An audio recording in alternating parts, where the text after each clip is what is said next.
Hello नमस्कार सभी को। आप लोगों का एडुकेयर एकेडमी पे बहुत बहुत स्वागत है। मैं अजित कुमार आज आप लोगों के लिए क्लास 10th के विद्युत चैप्टर पढ़ाने चल रहा हूं। जो हर एक बच्चे का समस्या है यह विद्युत चैप्टर क्यों है, क्योंकि किसी किसी कोचिंग ट्यूशन के माध्यम से या स्कूल के माध्यम से उनकी सिलेबस कंप्लीट हुई है, बाकी अधूरा है। अधिकांश बच्चों का लगता है कि विद्युत चैप्टर बहुत हार्ड है और इससे विद्युत चैप्टर से कम 10 नंबर के क्वेश्चन पूछा जाता है। Class 10th finally 2023 Bihar board के एग्जाम में ऐसा संभावित है। तो चलिए हम विद्युत चैप्टर के शुरुआत करते हैं कि विद्युत होता क्या है। ध्यान दीजिएगा, आपके घर में जो बल्ब जल रहा है, आपका जो हीटर चल रहा है, आपका जो पंखा चल रहा है, वह सभी विद्युत के कारण ही तो चल रहा है। तो वह क्यों चल रहा है, उसमें आखिर क्या हो रहा है, आदमी को करंट क्यों लग जाता है, तो इसका कारण अभी पता चलेगा कि क्यों लग जाता है। विद्युत धारा यानी कि तारों से विद्युत धारा जो इससे प्रवाहित होती है, धातु की तार, उससे प्रवाहित होकर के विद्युत धारा तार से होकर मुक्त इलेक्ट्रॉन के प्रवाह को, यानी मुक्त इलेक्ट्रॉन कहने का मतलब है कि मुक्त इलेक्ट्रॉन जब जाएगा तो धीरे से नहीं जाएगा, एक बार कम से कम लाखों मिलियन इलेक्ट्रॉन का प्रवाह होगा, जिसके कारण विद्युत धारा का प्रवाह होता है। तो मुक्त इलेक्ट्रॉन के प्रवाह के दर को हम लोग विद्युत धारा कहते हैं। जैसे कि मैंने अपने इस फिगर में आपको दर्शाया हूं कि यहां से देखिए, यह तार है, यानी कि यह तार है जिससे होकर के विद्युत धारा प्रवाहित होती है, और इस तार में इलेक्ट्रॉन प्रवाहित हो रहा है, यानी कि मुक्त इलेक्ट्रॉन की प्रवाह के दर को हम लोग विद्युत धारा कहते हैं। और विद्युत धारा के मापने का जो इकाई होता है, एसआई इकाई क्या होता है, विद्युत धारा का मापने का एसआई इकाई एम्पियर होता है। ठीक है, तो एम्पियर से हम लोग विद्युत धारा को मापते हैं। और विद्युत धारा में उसके बाद हम लोग विद्युत धारा के फॉर्मूला के बारे में चर्चा करेंगे कि विद्युत धारा के फॉर्मूला I इक्वल टू विद्युत आवेश बटा समय। यह फॉर्मूला मैट्रिक एग्जाम के लिए उतना ही जरूरी है जितना कि फिजिक्स का पेपर देना महत्वपूर्ण है। अगर आपने साइंस का पेपर जब देने जाएंगे जिसमें एक भाग आपका फिजिक्स होता है, उस फिजिक्स में अगर इससे प्रश्न नहीं लड़ा तो वह पेपर बेकार है। यानी कि विद्युत धारा इक्वल टू विद्युत आवेश बटा समय होता है। I equal to Q by T, यानी कि मैंने यहाँ पे लिख रखा है, इसको याद रखें। तो इसको आप जीवन भर याद रखें। आप जिस भी कॉम्पिटिटिव एग्जाम की तैयारी करेंगे, I equal to Q by T आपसे पूछा जाएगा तो पूछा जाएगा। तो मैंने यहाँ पे लिख रखा है कि विद्युत धारा को I से सूचित किया जाता है, विद्युत धारा को I से सूचित किया जाता है, लेकिन विद्युत धारा की एसआई इकाई एम्पियर होता है। ध्यान रखिएगा, विद्युत धारा की एसआई मात्रक एम्पियर होता है, लेकिन विद्युत धारा को सूचित किया जाता है I के द्वारा, तथा विद्युत आवेश को सूचित किया जाता है Q के द्वारा। तो I equal to Q by T यानी आवेश बटा समय। विद्युत धारा प्रवाहित जो हो रहा है, जिससे उसमें प्रवाह के दर में आवेश उत्पन्न हो रहा है, यानी कि हम यहां से मार्कर को डायरेक्टली फेंक रहे हैं, तो इसमें एक आवेश जनरेट हो रहा है। मेरे फेंकने में बल लग रहा है, तो बल जब लग रहा है तो उसी प्रकार वह तारों से होकर के इलेक्ट्रॉन के बॉन्ड ऑफ इलेक्ट्रॉन और बंच ऑफ इलेक्ट्रॉन, यानी कि इलेक्ट्रॉन के थोक भाव में, अगर कहें तो एक थोक भाव में इलेक्ट्रॉन को फेंका जाता है तारों के माध्यम से, तो उसी को निकालने का यहाँ पे फॉर्मूला है कि I इक्वल टू क्यू बटा टी। इस बात को आप लोग ध्यान में रखेंगे। अब कहिएगा कि सर, हम लोग विद्युत धारा को जब किसी तार के माध्यम से पकड़ते हैं, यानी किसी तार में विद्युत धारा प्रवाहित करके पकड़ते हैं, तो जलिए जाएंगे, छूते मात्र की झटका लगता है। अगर आपके हाथ में गलती से भी विद्युत तार जिससे विद्युत धारा प्रवाहित हो रही है, उस तार को इस प्रकार अगर सटा तो इस प्रकार का झटका आपको फील होता है। वह झटका क्यों होता है आपके शरीर में, इस बात को जानना बहुत जरूरी है।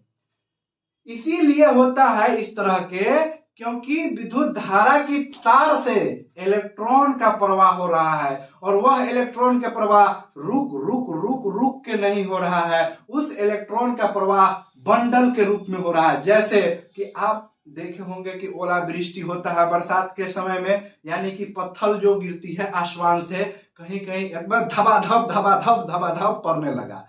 तो उसी तरह उस तार के माध्यम से धबाधब इलेक्ट्रॉन फेंका जाता है। इतनी तेज गति में इलेक्ट्रॉन फेंका जाता है कि आपके शरीर का रक्त सर्कुलेशन जो है, ब्लड सर्कुलेशन जो है, उससे कई गुना, लाख गुना कम है।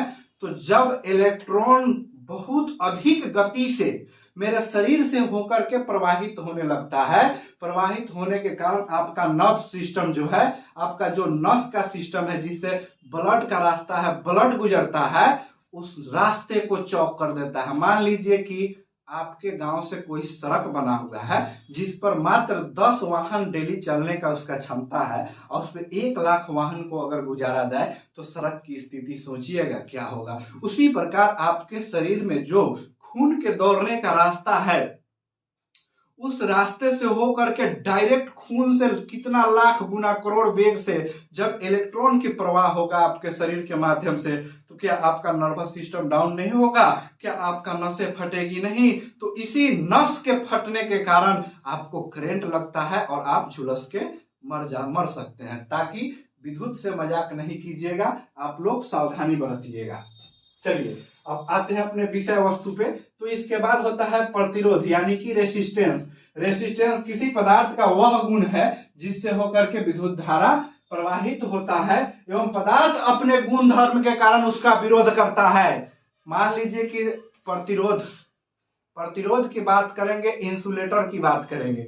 इंसुलेटर होता है वैसा पदार्थ जिससे होकर के विद्युत धारा 1% क्या 0.5% भी प्रवाहित नहीं होता है। जैसे सूखा लकड़ी, प्लास्टिक, ये सब इंसुलेटर होता है। प्रतिरोधक उसको रोकने वाला होता है। लेकिन प्रतिरोध उसे कहते हैं जिससे होकर के, जिस तार से होकर विद्युत धारा प्रवाहित करे, लेकिन उसके धातु के मटेरियल के गुण होने के कारण, यह मटेरियल अपने गुणधर्म के कारण इस धारा का विरोध करे। यानी कि ये चला, तू तो इधर से आया लेकिन हम इधर से इसको जाने नहीं देंगे।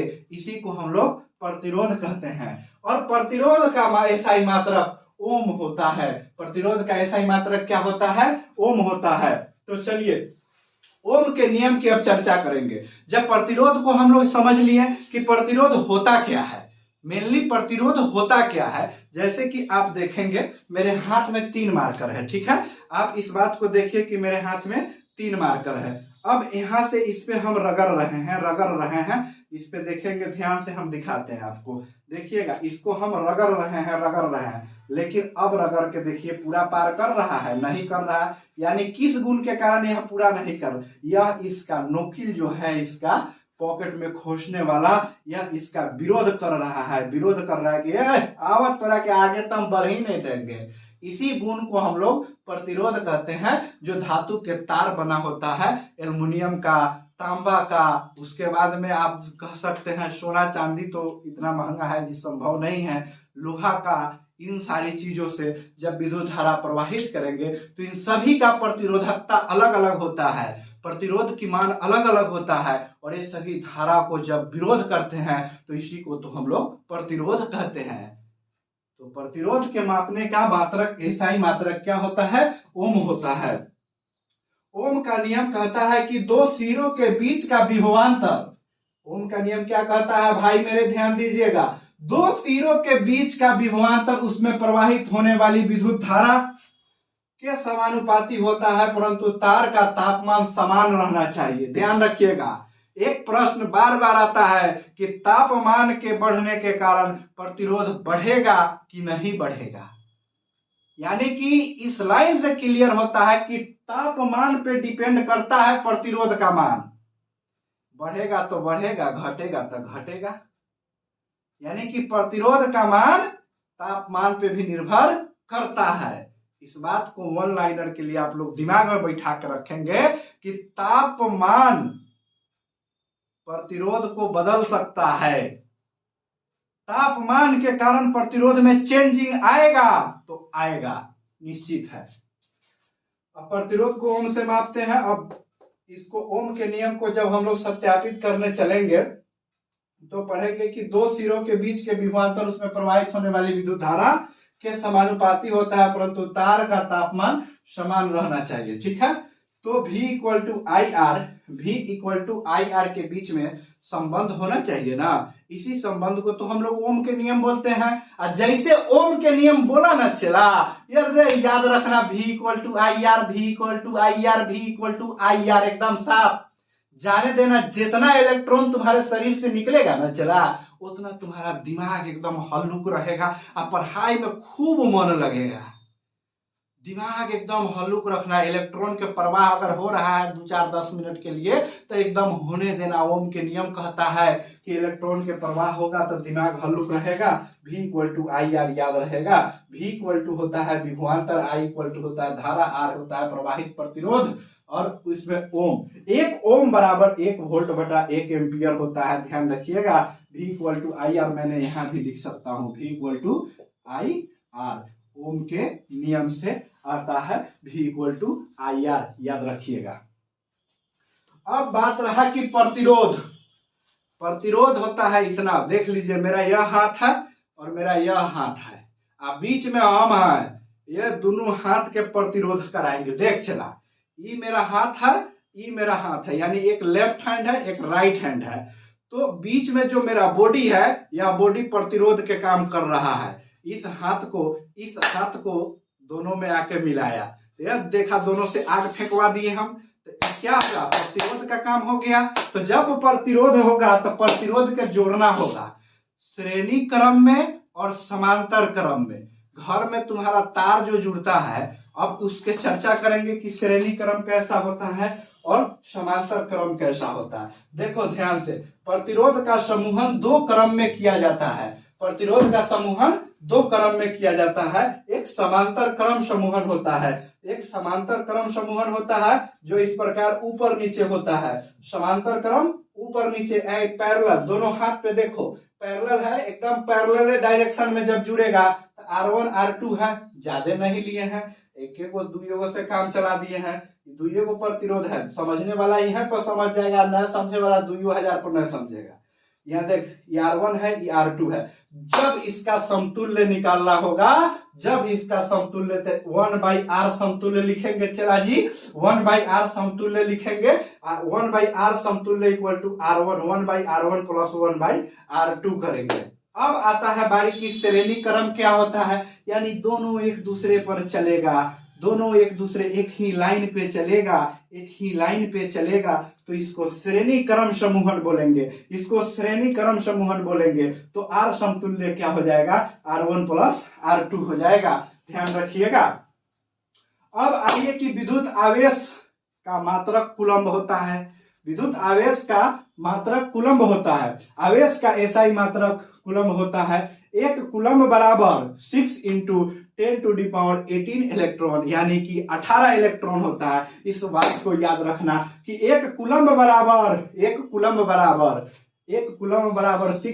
10⁻18 इलेक्ट्रॉन होता है। अरे चला, मैं यहाँ पे एक कंसेप्ट बता रहा हूं जो ट्रिक हो सकता है आपके लिए। 1 कूलम्ब यानी कि C, यहाँ पे देख 6 के अंग्रेजी में क्या कहते हैं, 6। तो C और S दोनों पढ़ने में C से कुछ संबंध है कि नहीं है?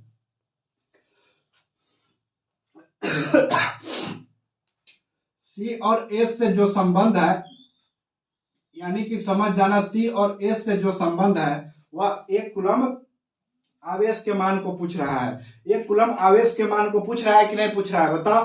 तो C और S जैसे एग्जाम में पूछेगा, माथा खजुआ लेना थोड़ा, माथा जब खजुआ लेगा तो उसके बाद पूछेगा कि 1 कूलम्ब, याद रखिए मास्टर पढ़ाया था S for 6, तो 6 × 10⁻18 इलेक्ट्रॉन के बराबर होगा। 1 कूलम्ब आवेश कितना के बराबर होगा, 1 कूलम्ब आवेश बराबर होगा 6 × 10⁻18 इलेक्ट्रॉन के। 1 इलेक्ट्रॉन बराबर कितना होगा, 1 इलेक्ट्रॉन बराबर कितना होगा, तो इस बात को याद रखना, 1.6 × 10⁻19 कूलम्ब। जेकरा माथ पर माइनस लगल रहेगा वो इलेक्ट्रॉन के मान रहेगा, काहे कि इलेक्ट्रॉन के माथा पर माइनस होता है। चला, इलेक्ट्रॉन के माथ पर जब तक माइनस के टोपी नहीं पहनाएंगे ये वाला टोपिया, तब तक यह इलेक्ट्रॉन के सिंबल होबे नहीं करेगा।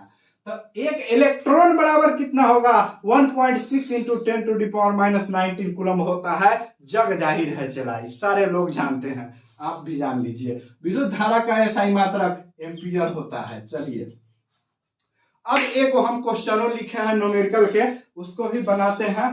पहले formula I equal to Q/T यहाँ पे लिख देते हैं, क्योंकि यही चीज निकालना है। किसी बल्ब के तंतु में 0.5 एम्पियर की विद्युत धारा प्रवाहित हो रही है, तो I का मान है 0.5 एम्पियर और 10 मिनट के लिए विद्युत धारा उससे विद्युत आवेश प्रवाहित हुआ है। 10 मिनट के लिए विद्युत धारा प्रवाहित हुआ है, तो T का मान है 10 मिनट। 10 मिनट बराबर 60 गुने 10 बराबर 600 सेकेंड। जान लीजिए न्यूमेरिकल बनाते समय मिनट में घंटा फंटा में नहीं बनाइएगा, सिर्फ सेकेंड में बनाइएगा। यहाँ पे I का मान लिख दीजिए 0.5 एम्पियर बराबर Q/T का मान लिख दीजिए, डायरेक्ट लिखिए 600 सेकेंड। तो जब Q बराबर आप लोग निकालने चलेंगे तो 6×5 = 30 तो लिखिए लेंगे और 2 को 0 लिख देंगे, 1 को दशमलव दे देंगे, 300। उसके बाद I यानी कि विद्युत आवेश का मात्रक। विद्युत आवेश हमसे पूछा गया है, तो विद्युत आवेश के मात्रक क्या होता है, कूलम होता है। तो यहाँ पे C लिख देंगे। यह आपका उत्तर कंप्लीट हो गया, आपको मिला 5 नंबर। चलिए चला, धन्यवाद है कि आप लोग यहाँ तक बने रहे मेरे साथ, और आप लोगों को देखने में भी कुछ गड़बड़ी होगा तो अगले क्लास में हम उसको सुधार कर देंगे। चिंता नहीं कीजिएगा। भारत माता की जय। जय हिंद, जय भारत।